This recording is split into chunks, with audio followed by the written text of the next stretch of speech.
Começando mais um vídeo no canal da Bolívia que me emociona, e hoje é vídeo de opinião, certo? E aí vem um ponto. Antes de começar, eu queria agradecer esse vídeo primeiramente ao meu querido amigo Matheus Índio, que ele me deu uma luz, né? Ele praticamente me deu uma luz para fazer esse vídeo, refletindo sobre a conversa que a gente teve ontem, num contexto de voltando do jogo de Sampaio e Moto, né? Hoje estou gravando pós esse jogo, no dia seguinte, no caso. E a gente veio conversando sobre uma fala do Thiago Bastos pós-jogo do IAP, onde ele fala sobre o próprio Luciano Quadros. Certo? Ele tinha feito uma fala depois, eu não sei se foi antes ou depois dessa reportagem, acredito que foi depois, que eu também vou trazer aqui.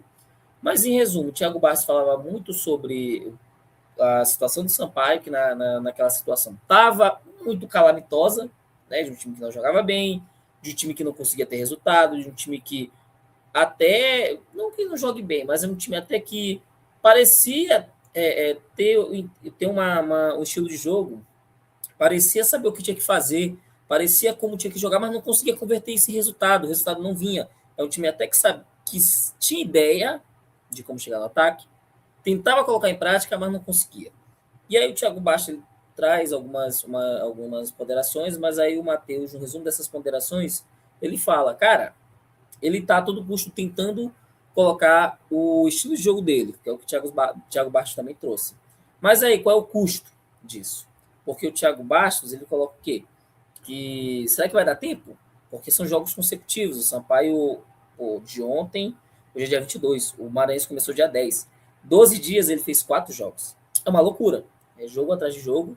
E o estilo de jogo do Luciano Quadros, ele requer tempo.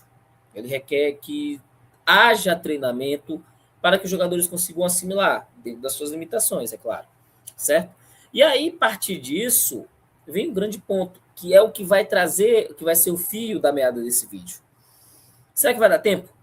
Será que vale a pena? Será que realmente tem como fazer isso, fazer o que ele quer fazer, ou ele deve mudar a estratégia e ir para eu preciso ganhar, tem que ganhar, não importa como. E aí que tá a questão que o Thiago Bastos até coloca, tipo, será que ele vai fazer essa mudança em cima da hora? Será que vai dar tempo? Se ele vai conseguir, ou ele vai mudar em cima da hora, tentando ganhar, quando já vai ser difícil tentar só ganhar. Né? E é isso que a gente vai discutir. O que eu vou discutir na partida de hoje, trazer os pontos positivos e negativos do que está sendo trabalhado no Quadros, onde ele acertou, onde ele errou, se tem futuro ou não, e eu vou querer a opinião de vocês no fim do jogo, ou no fim desse vídeo, perdão, sobre o que vocês fariam se vocês fossem o Luciano Quadros com esse elenco do Sampaio. Certo? Então, bora para o vídeo. Após o jogo contra o IAP, o Luciano Quadros ele respondeu, né, aos repórteres em entrevista. Não sei dizer exatamente se foi antes do jogo, depois do jogo, ou no dia seguinte, em coletiva de imprensa lá no estádio, mas pelo horário aqui, né, que vocês vão ver na reportagem no Mirante do Gustavo Coelho, no dia 15, há 6 dias atrás, às 2h30. Então, talvez tenha sido, não lá chutar, na coletiva de imprensa. Mas ele falou, né, que a galera estava esperando demais dele. Ele fez uma reportagem, defendendo uma entrevista, defendendo o trabalho dele, defendendo o que ele estava trabalhando, defendendo as ideias que ele tem e tentando entender o contexto, mas que, acima de tudo, as coisas não são de imediato. E aí entram umas aspas muito interessantes, que eu fiz questão de trazer, em que ele fala aqui, abre aspas, a gente sabia que é um campeonato curto, que precisa ganhar desde cedo, desde o começo. Eu entendo esse afado da torcida, da imprensa, do próprio clube, mas futebol não é massa de pão. Existe uma ideia, um time que propõe jogo com movimentação, isso requer ritmo, convicção e continuidade, afirmou Luciano Quadros. Aí o que acontece? Quando ele fala sobre questão de massa de pão, ele fala sobre você, quem trabalha, né? Não que ele seja, não sei se ele foi padeiro alguma vez na vida, né? Mas assim, quando você faz bolo, quando você faz massa, ela é uma receita pronta, certo? Você coloca lá as coisinhas, tudo certinho, bate, coloca os ingredientes, fica batendo, batendo, vai no forno. Se você não passar do ponto em nenhum dos ingredientes e se você colocar no tempo certinho no forno, o bolo sai perfeito. Então, se tu quiser, tu bota até uma cobertura, correto? É simples. Uma receita de pão, ela tem começo, meio e fim, trabalhado. E se você só se você quiser. E o futebol não é isso. O futebol não é receita, não é uma receita, não é algo prático, não é exato. Ele se tem uma ideia, ele se tem um trabalho, ele se tem condições externas, ele tem condições internas, depende de jogador e assim por diante. Então ele está certo em falar que não é uma coisa mágica, não é só fazer isso, fazer aquilo que vai dar certo. Não é assim que funciona, a gente sabe muito bem. E se tratando de futebol maranhense, ainda tem um outro agravante. Porque quando você fala do futebol local, muitas das vezes não se tem planejamento, organização, né? Não se tem organização. E isso acaba pesando muito.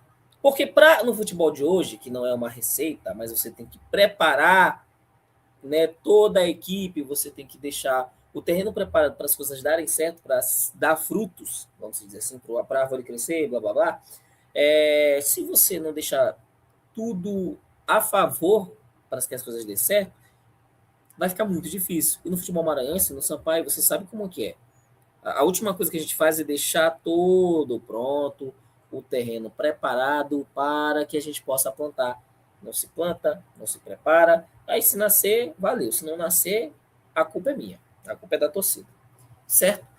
E aí, diante disso, criar um grande ponto. A gente trabalha no futebol que é desorganizado, no futebol que não tem planejamento, no futebol que não se pensa à frente, no futebol que se pensa curto, que se pensa pouco, que não se pensa.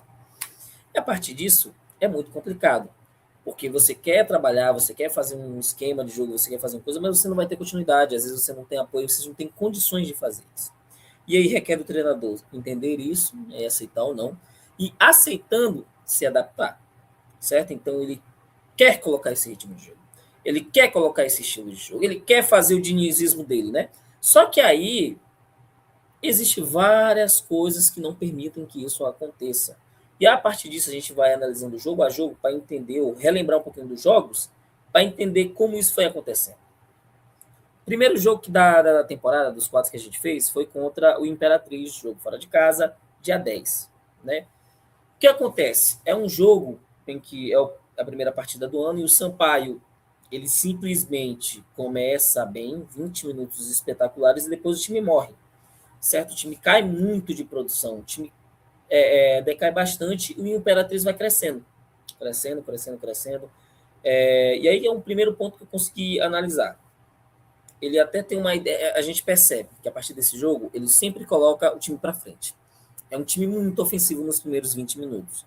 Nos primeiros 15, de 10 a 20 minutos, é sempre muito ofensivo. É um time que, primeiro e segundo tempo, é um time que ataca, é um time que tem intensidade, é um time que marca alto, é um time que pressiona, mas que depois se perde. Fora o jogo do segundo tempo do MAC, quando isso acontece e o adversário ele não recua, o Sampaio ele tende a ter um pouco mais de sofrimento, de não conseguir trabalhar, de não conseguir jogar, fica num Deus nos acuda. Aí nós já temos problemas defensivos, com os zagueiros que não têm confiança, com os laterais que têm muita dificuldade, deficiência enorme de marcação. Porque o Isaldo era para ser, exemplo, o Isaldo era para ser o lateral mais defensivo, ele não marca nada. O Iago Rocha é um pouquinho mais ofensivo, ele também tem essa dificuldade de marcação e está cansando rápido também, até pela quantidade de jogos. Então, é um Sampaio que, em tese, nesse primeiro jogo, ele foi um pouco abaixo. A gente já percebeu algumas coisas assim em relação ao treinador, mas que foi um jogo que a gente sentiu já as primeiras dificuldades e os primeiros pontos positivos. Contra o IAP, que eu acho que é o jogo, após esse jogo, que o treinador ele fica extremamente irritado, né, após a entrevista, que ele comenta sobre essa questão, é um contexto totalmente diferente. É um Sampaio que controla o jogo, é um Sampaio que cria, é um IAP que se defende, é um IAP que explora os contra-ataques e que, sabendo explorar o tanto de espaço que o Sampaio deixa, porque o Sampaio deixa muito espaço na sua defesa, e isso também não é corrigido, acaba com que, a certo ponto, ferindo demais o Sampaio. Claro, o IAP sofre com muita falta de qualidade no seu ataque. Isso foi primordial. E também um pouco de covardia. Mas isso foi primordial para que o Sampaio não. Para que o IAP não saísse também com a vitória. E o Sampaio, acho que foi o jogo que mais demonstrou a sua incapacidade técnica ofensiva. Porque a gente já tem problema na defesa, aí tem uma outra questão que é o ataque. O ataque do Sampaio, ele é inofensivo. Os melhores jogadores que é o Carral, vamos dizer assim, o Carral que também está tendo muita crítica, porque é um outro ponto que eu vou trazer. O Carral, ele tá jogando mal. O Adriano não está sendo utilizado. O Mazeroshi, o Moraes nem entrou ainda, né? O Mazeroshi não tem atuado bem. O Gustavo Furtado também não está atuando bem. Certo? Fez gol, tudo, mas não tem feito jogos interessantes. Ele é até voluntarioso, mas falta qualidade. Temos também o Emerson Carioca, que também não tem essa qualidade toda, não é um bom jogador. E entre outros, os jogadores que estão ali no Sampaio, falta qualidade. O Stone também é um jogador que também não tem muita qualidade, não tem muita capacidade de finalização. Então, o Sampaio é um time que se reduz a fazer o mesmo, a fazer mal este mesmo e não conseguir ter efetividade. E o jogo do IAP foi isso: foi bola girada para cá, bola girada para cá, para lá. Tinha que puxar, não conseguia trabalhar nas pontas, tinha que puxar para o meio para chutar, e todas as bolas foram na mão do Kennedy. Então, já esse segundo jogo a gente já começou a sentir que era um time que vai fazer volume, e é o que é o Sampaio. Faz volume, pressiona, trabalha a bola, segura demais, consegue ter posse de bola, mas ele não transforma em gol. Que não consegue transformar isso em capacidade ofensiva. A capacidade ofensiva do Sampaio é tão pouca que não consegue transformar isso em resultado. E isso começa a ficar preocupante, certo? E aí vemos para o grande jogo, né, que foi o jogo do Sampaio contra o Maranhão, que não começou bem. A escalação que ele fez foi péssima, horrível. Escalou mal demais, deixou o time esburacado. O Maranhão não quis também ganhar, né? Porque o Maranhão até abre 2-1. Só que depois que toma empate, o Massinho Guerreiro mexe muito mal.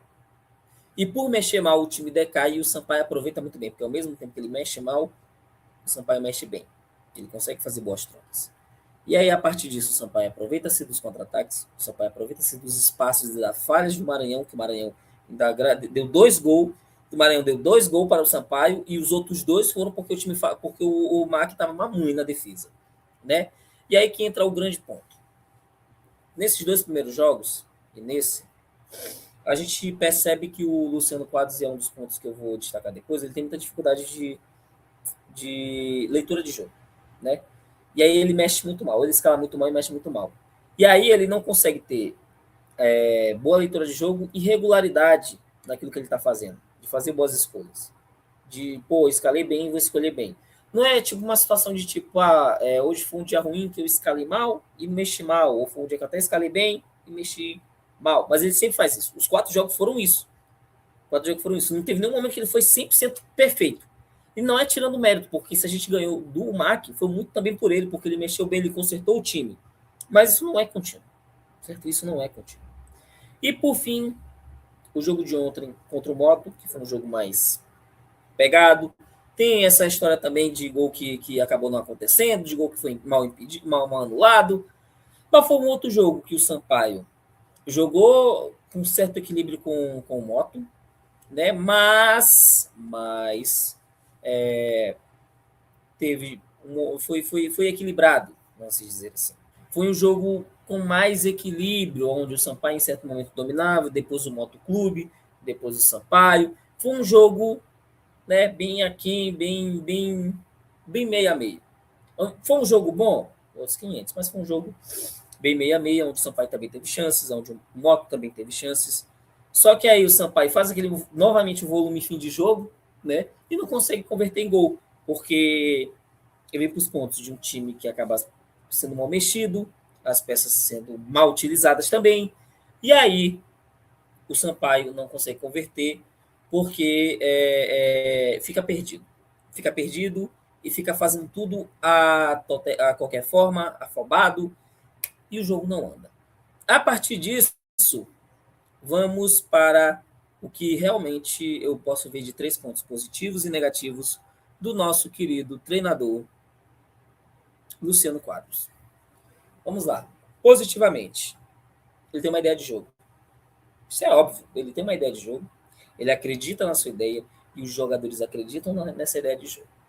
Porque você pode reclamar que eles são limitados, você pode reclamar que eles são incapazes de fazer determinadas coisas, Ou você pode reclamar que eles não têm preparação física e um monte de coisa, mas eles acreditam naquilo que o treinador fala. O treinador conseguiu fechar esse elenco e fazer com que os jogadores acreditem no que eles, daquilo que ele está passando, ele pode ser feito. Porque os jogadores correm pelo Luciano. Os jogadores se esforçam, os jogadores vão atrás, os jogadores tentam. Isso aí não tem como. Eles vão para a luta. Então, se tem uma ideia de jogo, o Sampaio tem um repertório. Isso aí não é coisa, tem um repertório, tem movimentação. Se tem trabalho de bola, é bola tocada aqui, bola tocada ali, sempre tocando nas pontas, tentando chegar ao atacante, tentar fazer algumas jogadas trabalhadas, certo? Fazer até jogadas ensaiadas. Então, o Sampaio, ele tem, como eu falei no primeiro ponto, ele tem um elenco na mão, o Luciano Quadros, ele tem uma ideia de jogo. Essa ideia de jogo, em tese, em alguns momentos, consegue funcionar. Então, ele consegue fazer com que isso aconteça em alguns momentos. E, né, são esses os pontos positivos. Até falar mais umas, eu acabei esquecendo. Se eu lembrar depois, eu falo para vocês. Né, mas temos esses 2 pontos positivos. E pontos negativos? O Sampaio, ele sofre com a dificuldade do seu elenco, que é um elenco muito abaixo. E aí o treinador não percebe tanto nesse elenco, ele acredita tanto nesse elenco, que ele talvez não perceba que o time tem as suas limitações. E a partir disso, muito do que ele quer tentar fazer não vai acontecer, porque os jogadores não vão conseguir. Certo? Os jogadores não vão conseguir. Então, essa é a primeira coisa. É entender que nosso time é limitado. E a partir dessas limitações, muita coisa que ele se propõe a fazer, não consegue. O time tem dificuldades ofensivas e defensivas, e ao mesmo tempo ele sofre com buracos defensivos, né, muito espaço na defesa, e também muito espaço no ataque. Os jogadores não se aproximam, os jogadores não tentam jogar juntos, então quando um pega a bola ele está sempre sozinho, quando o outro pega a bola ele está sempre sozinho. E tem o terceiro, que é a lentidão. É um time muito lento, extremamente lento. A lentidão é uma marca do Sampaio nesses últimos jogos. É um time que demora muito para saber o que tem que fazer, os jogadores saber o que tem que fazer, que escolhas fazer, como vão fazer e quando fazem errado. E aí dificulta muito, porque se o time fica muito lento, se você tentar jogar no contra-ataque, se você tentar aproveitar espaço do adversário, você não consegue, você trava o jogo. Então, bora lá. Pontos positivos, tem uma ideia de jogo, tem repertório e os jogadores acreditam. Os jogadores acreditam naquilo que estão fazendo. Pontos negativos. O time é limitado, o time ele está sofrendo questões de afobação, como também tem uma questão mesmo da lentidão do jogo. Então, ainda esqueci um outro que eu falei no meio, né? Estou muito esquecido. Mas vocês conseguiram entender esses pontos positivos e negativos. E aí, a partir disso, chegamos ao ponto final desse vídeo com a seguinte questão. Ainda temos 3 jogos pela frente. Desses 3 jogos, nós temos o Luminense, que a gente vai pegar agora domingo, Tum e Tizé. 3 jogos mais tranquilos. A gente pegou a galera mais difícil e agora tende a ser jogos que o Sampaio vai ter um pouco mais de tranquilidade e pode buscar algo a mais. E a questão é, será que ainda vale a pena? Será que realmente custa ainda continuar e tentar o que ele está tentando? Que é colocar a todo custo o seu estilo de jogo, colocar a todo custo a sua ideia de jogo e fazer com que o time jogue da forma que ele quer, com pouco tempo, com pouco espaço para treino, um torneio de tiro curto e um brasileiro que está chegando? Ou será que seria muito melhor ele simplesmente chegar e dizer, galera, por enquanto esquece, a gente precisa ganhar. Precisamos vencer, precisamos ganhar, precisamos chegar ao gol, fazer gol, precisamos fazer gol, a gente tem que ganhar de 6-0. Então não dá pra gente ficar, toca aqui, toca ali, toca aqui. É jogar feio, jogar bola aérea, que também é outro ponto que muitas vezes quando ele não consegue chegar na área, ele tem que recorrer à bola aérea, tem jogos que o Sampaio só funciona em bola aérea, né? E aí tu tem que chegar, tem que fazer gol. Nem que seja roubado, a gente tem que ganhar. Essas são as 2 opções dele. O que eu, nessa análise, faria? A gente já está na 4ª rodada, 5ª. Agora, no estado que ele está, o mais louco que pareça, são jogos que talvez ele consiga ter mais facilidade para conseguir botar o estilo de jogo dele. Que são jogos que vão permitir que ele tenha controle de bola. Fora o Fluminense que tem que prestar um pouco mais de atenção nos contra-ataques dele, que são como se fala, é muito direto, é muito perigoso. É um time que vai chegar para fazer gol. Então, é um Fluminense que vai jogar para se defender. É um Tuntum pressionado, né, que vai jogar para se defender. E o Itz pressionado que vai jogar para se defender. São jogos que, por incrível que pareça, estão perfeitos para eles tentar realmente jogar no 100% daquilo que ele pensa. Se vai funcionar é outros 500, certo? Mas acho que agora, se fosse para ele pensar em mudar de estilo de jogo, já era contra o jogo contra o Iago. Ele não mudou. Ele continua acreditando naquilo que ele está fazendo. Então agora, se sou ele, se eu decidir agora continuar, eu vou até o final. Não tem mais o que fazer. Ou ele morre abraçado, ou ele é herói, ou ele é vilão. Certo? Para mim, essa é a opinião. Agora que são jogos que dá para ele fazer esse estilo de jogo, vai. Não tem mais o que fazer, cara. Já acreditou, já fez a galera acreditar, banque. Mas aí que vem a questão. Você, torcedor, que está assistindo esse vídeo até agora, o que você faria se você fosse Luciano Quadros? Hein? Você bancaria, acreditando no seu estilo de jogo? Ou você mudaria e entraria no modo vencer a qualquer custo? Vencer por 6-0. O que você faria se estivesse no lugar do Luciano Quadros com esse elenco do Sampaio? Certo? Então é isso. Muito obrigado a você que assistiu esse vídeo. Um abraço, curta, comente, compartilha. E este é um vídeo, né, como eu acabei de falar no começo, mas esse vídeo é um collab meu com o pessoal da torcida boliviana. Então se inscreva em ambos os canais, né? E vamos juntos, vamos ver o que vai acontecer, o que vem agora em diante em relação ao treinador do Sampaio Corrêa. Então é isso, até o próximo vídeo.